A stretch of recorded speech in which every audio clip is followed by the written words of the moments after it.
listen, it was some off the hook thing, you know what?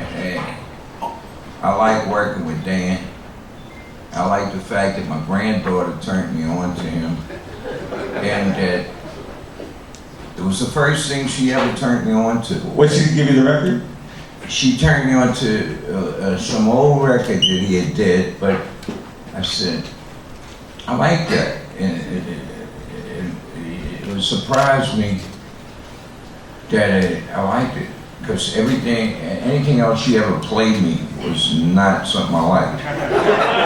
And so I figured maybe this kid's getting on the right track or something, you know, and I like that. But I don't remember how it all hooked up, but some kind of way, he came over by the pair one day in New Orleans, and we were gonna write some songs, and we didn't use any of them, but we started writing some, and it was easy. He was an easy guy to work with. And to be square goods about this, when I was working with Sir Douglas Quintet back in the 60s, well, he had a hit record with a Farrah organ on it, and I hated the instrument. And I other than the two songs that he had that was hits with that, I would play it on them two songs, then I'd go play the piano for the rest of the gig. And I was content for it. But, you know, I was just subbing for Augie Myers, that was their keyboard player. But on the other side of it, I hated the instrument. But when I got to Dan's studio, he had one that I liked. Wow, I never thought I would like one. I didn't even know what it was, and I started just messing with it, and he just took it from there. And, hey, well, cut this on that, whatever. You know, he's a good straw boss, and he's a good. I think, listen, this guy could do whatever he wants to do in this racket. I'm glad it opened something up in my head, and if you ain't open-minded, you don't reach for something, and if you ain't willing to reach for it, then you're gonna block yourself. But he got me to do that, and I like that.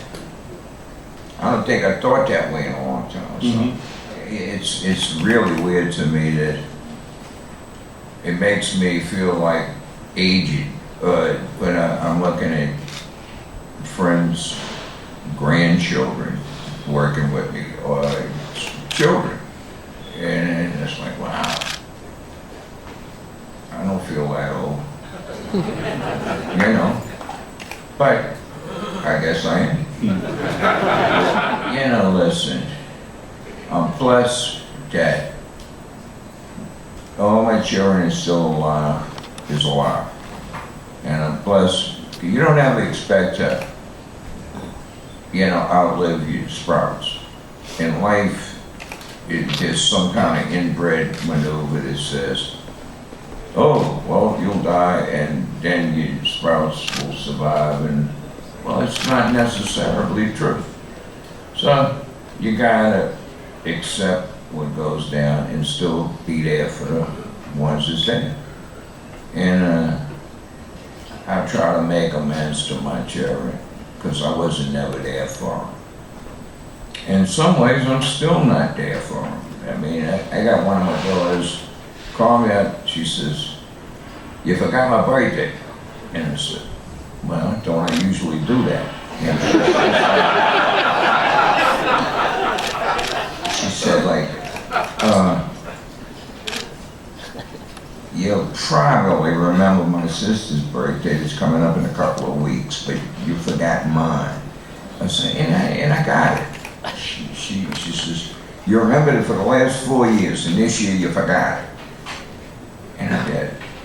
And it's square lips. I had called and talked to her about a week before that, and she said, don't forget my birthday's coming up. And I did. I'm bad with dates and things. You know, one of the things that makes me a terrible witness if I'm on a understand is that I'm terrible with dates, times, places, faces, all the rest of it, and especially names. So that makes me good for somebody, not good for somebody else.